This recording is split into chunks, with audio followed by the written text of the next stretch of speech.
bit so you don't see my triple chin. Don't. Perfect. Good. You know what's crazy to me is I know I'm not heavy anymore, Right. but once you've been that heavy, I think you always see yourself as fat, Really. you know? I mean, I look in the mirror and I know I look good now. I know I feel good, all of that. But I think that's something that's really tough, that whole body image thing. And What? Because I know you were diagnosed with diabetes, and was that just like the turning point for losing the weight, or did you? oh, yeah. I mean, I was thin really my whole life until my daughter was born, my third child. She screwed up my metabolism big time. So I blame it on her. Right. But I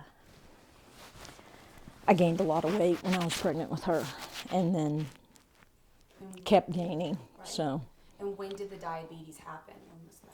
you know, they think I was probably undiagnosed for 10 years. So it was 2009, I think, the fall of 2009 that I was diagnosed. And I just didn't feel very good, you know, and I kept thinking I'm just getting old, or, you know, I couldn't see very well. My vision was getting really blurry. And had to pee all the time. Was always thirsty. I mean, I had every classic symptom of diabetes, but I knew nothing about the disease. So I just kept thinking, I'm getting old, you know. But then I adopted a different little wiener dog, this little guy, JR. And he had been severely abused, and so his back was all messed up, and the vet said the only way that he would live, and he was young, he was like 3.5 when he came to me, was if I started walking with him to keep his back kind of loosened. And I was 300 pounds, and so when we started walking, I wrote a book. Actually, if you'll remind me before you leave, I will give you a copy of that book. That would be awesome. I'll sign it and give it to you. Thank you. I say in there, I'm sure the people who passed us on the trail wondered who waddled the worst, me or him, because he was fat too. But my shin started hurting, my left shin, and it got to the point where it was waking me up at night, and I was limping at work, and somebody finally said, you need to go to the doctor. I'm terrible, obviously. I was terrible about going to the doctor back then. Yeah. But it got to the point where I couldn't shift gears. I was driving a stick shift then, and I couldn't push the clutch in, so I was driving with one foot, which is so very dangerous. But went to the doctor, and she actually thought I had a blood clot. That's what she thought it was to start with, because my leg had gotten dark there. And so she did a bunch of blood work, and they called me later that day and said, I want you in here in the morning, fasting, be here at 8 o'clock, you know. And no, they didn't tell me anything. They just said some of your blood work came back kind of out of whack, so we need you in here without eating, you know, fasting, because I had eaten that day.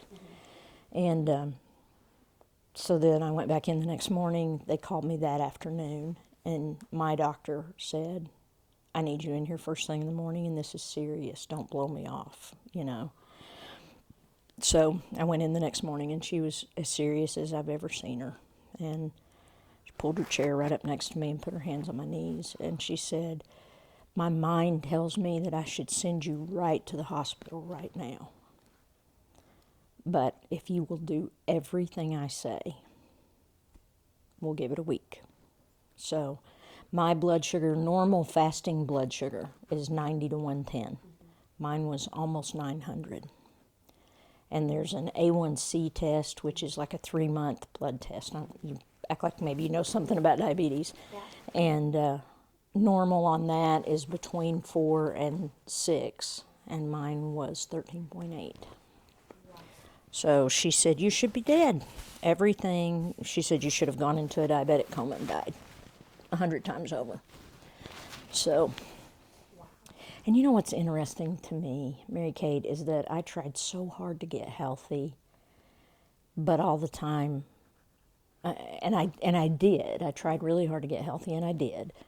But it was right in the middle of all of that, you know, I couldn't live with the lie anymore, and I wanted to kill myself because I didn't want to tell my family, or, I mean, I was a pretty well-known speaker, and It was horrible, you know, and I mean, I had a plan. I was within 10 minutes of sitting right there at that table.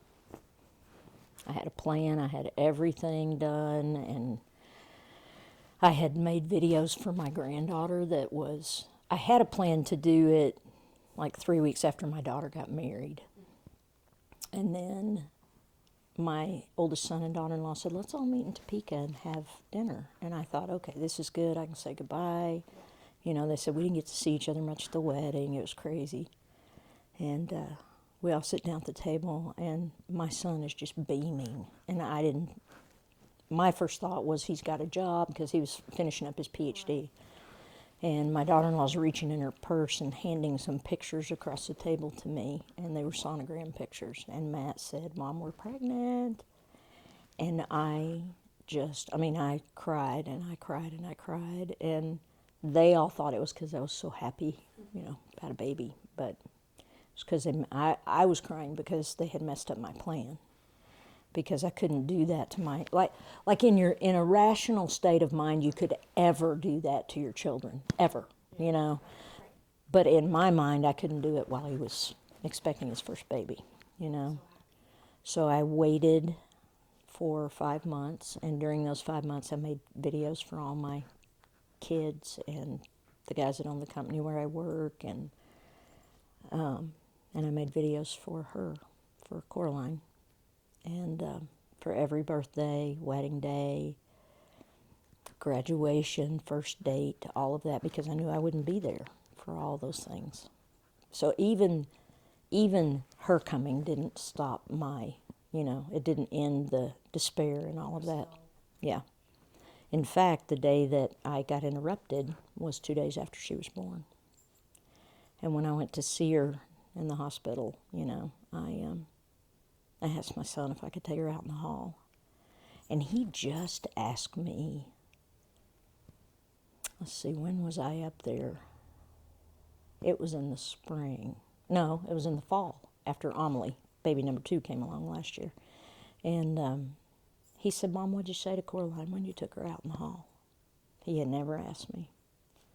And I told her how sorry I was that I wouldn't be there, and that I had left things for her that her daddy would find, and to please forgive me, that she was going to hear some terrible things about me. But yeah. What were some of your, I guess, children's reactions to when you told them about what you were originally planning to have done? Well, when I got interrupted that day, that friend ended up taking me to the doctor, and my doctor sent me straight to a counselor, a psychiatrist. And my psychiatrist made a really risky choice that day, and she has told me that over and over, that technically she should have had me committed. She should have put me into a psych ward somewhere because I was suicidal, you know. And she said the minute I walked in the door of her office, she knew I was gay. She knew I was not okay with that, that's where a lot of that was coming from. And she said within 10 minutes of talking to me that she knew if she put me in a hospital then, that the minute I got out, I would kill myself because I would be so stigmatized, you know, from the stigma of all that, and so ashamed. And she said she could tell I was already dealing with the shame of being gay and lying about that, you know. And so I asked her several months later, I said, why did you not just sock me in the hospital, you know? And she said it was a risky decision. And she also told me, she said, when you walked out of my office that day, I gave you, out of a scale of 1 to 10, I gave you a 2 on living 6 months. So, yeah. But she had me coming like every other day there in the beginning, and she's been wonderful. I mean, she's an amazing person and has come to hear me speak several times and has really become my friend, you know. Yeah, really become my friend. And I'm kind of her success story. So she asked me to go speak quite a bit for like I used to call her the stupid head doctor to her face. Yeah. You're the just stupid head doctor. I don't want to be here, and I was ashamed of having to be there, and all of that, you know. But she's now the life-saving head doctor. Yeah. So it's been a journey, Mary Kate. You know, I mean, and it's only been 3 years. I was about to say, It's only been 3 years. Sometimes that feels like a lifetime to me. And then other times when I get really frustrated with myself that I'm not totally okay, you know, I think, man, it's only been 3 years. I mean, there are people who take 10 years once they come out to be okay with who they are, you know. So anyway, that's kind of it. Oh, my children. You asked me about my children. I did not tell my children. That was in February that I was going to kill myself and started seeing the doctor. And it wasn't until probably July or August that she finally confronted me about being gay, because I just couldn't talk about it, you know. And then I had a little breakdown at work. Got into a fight with my daughter, and I was getting ready to leave town, and it just all came tumbling down, you know. And I went over because I was going to be on vacation the next week. So I went over because I just needed to leave, and that was in the morning. I just needed to leave.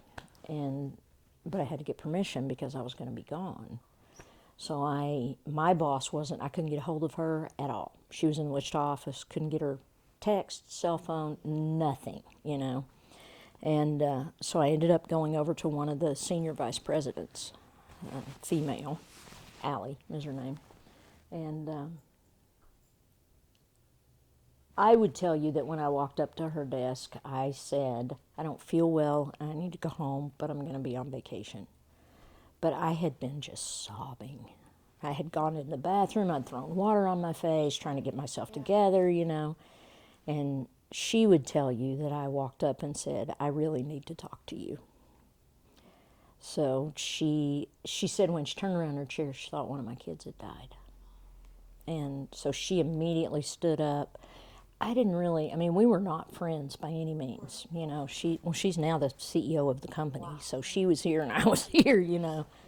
And we'd worked together for many years at the company before the company we were at now. But she was just a coworker, and she was in management, you know. And if you would have said to me, which person would you have come out to first? She would have been the last one on my list. Yeah. In fact, she wouldn't even been on my list. I would have never even thought of her. Wow, yeah. Yeah. And so she stood up and took me and walked between me and the other people so that they couldn't see me, which was awesome of her. Yeah. Took me into a conference room, and she kept saying, what's wrong? What's going on? You know, and I mean, I was sobbing, and I just kept saying, I'm so tired. I can't do this anymore. You know, I've spent my whole life being who everybody else wants me to be, and I never came right out and said it, but she, you know, she put it all together. Especially when I talked about a shirt. Somebody had sent me a shirt that says, love thy neighbor, and on the back it says, thy gay neighbor, thy white neighbor, thy racist neighbor, all that kind of stuff. And for some reason I was telling her about the shirt, and I said, I was, you know, I mean, it was one of those, you know, those snot dripping, you can't hardly breathe. Yeah, it was one of those cries. And